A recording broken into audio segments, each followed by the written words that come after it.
Hi everyone, it's Kathy. Thank you so much for joining me. Today I'll be showing how I created two cards using the new Spiders and Webs die set.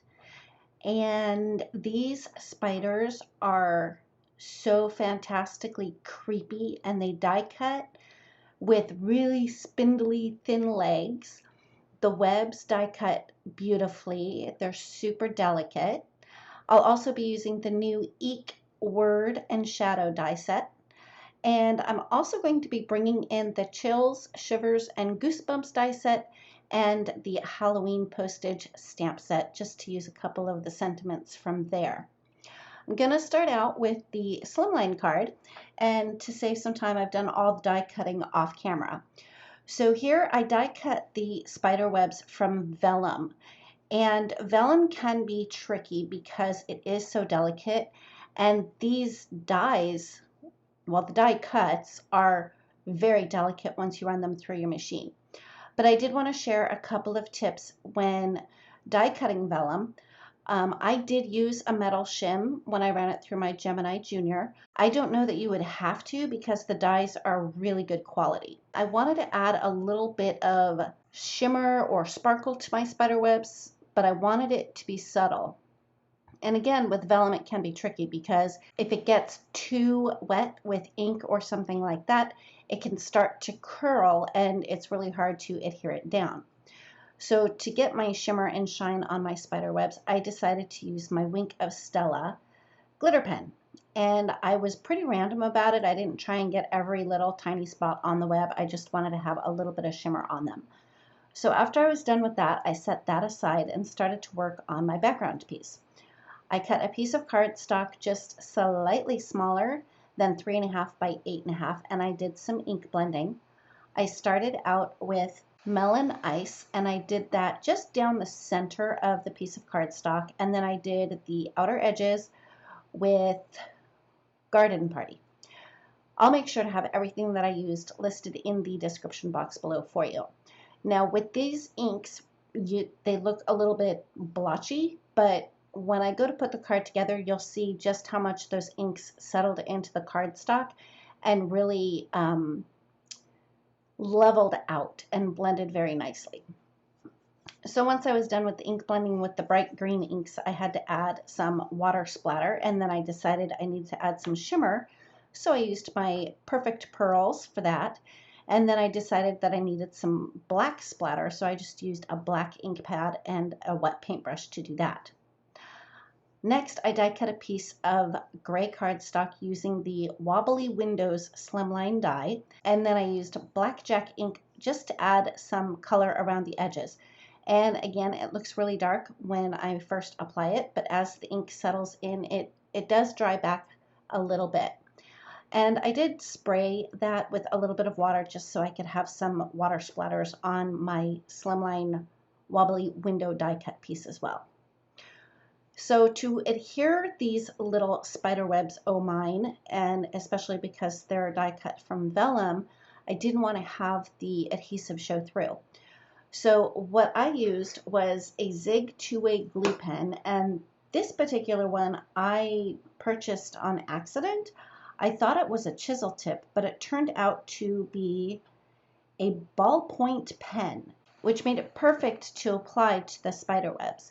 When I was applying the adhesive on the back of the spider webs, I was literally just tracing the die cuts, and I didn't try to get it all over the back of the spider webs. I did want some of the pieces of the spider webs to be loose so they would lift up just a little bit.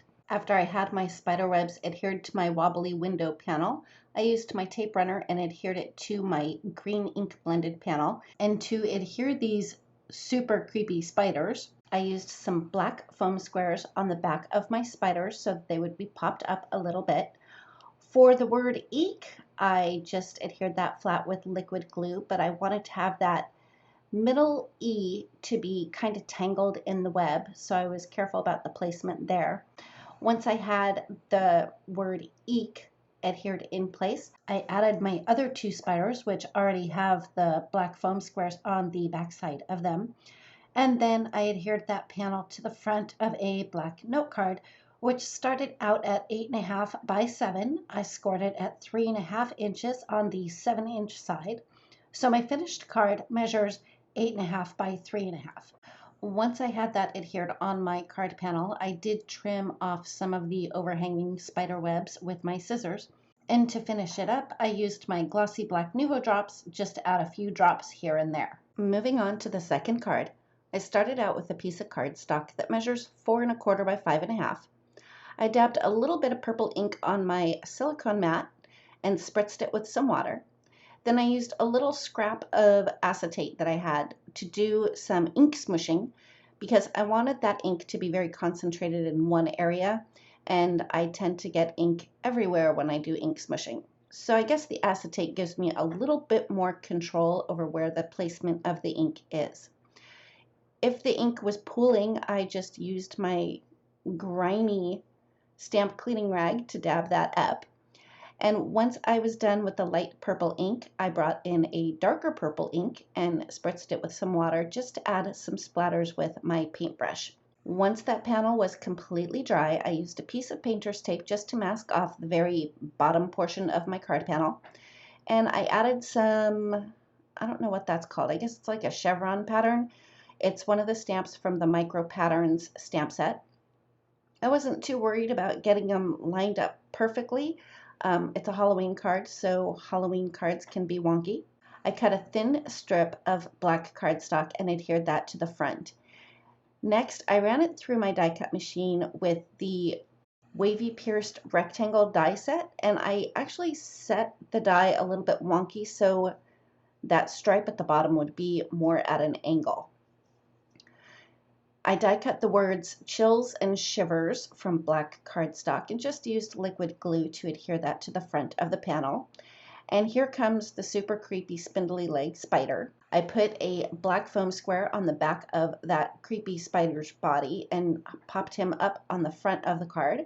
Next, I adhered that panel to a piece of black cardstock that's just slightly larger. And then I used a couple of the words from the Halloween postage stamp set with some purple ink just to fill in some of the spaces between the die cut words and that super creepy spindly legged spider. After I had those stamped, I adhered that panel to the front of a top folding white note card. And to finish it up, I wanted to make that super creepy spindly legged spider even more creepy. I used my black Nuvo drops, and I was pretty heavy-handed with it to make the body very dimensional and glossy. And that's it. That finishes up my cards for today. Thank you so much for joining me. If you like this video, please give it a thumbs up. If you've not yet subscribed, we'd love it if you would. And don't forget to ring the bell so you're notified every time a new video is posted. Thanks again, and we'll see you next time.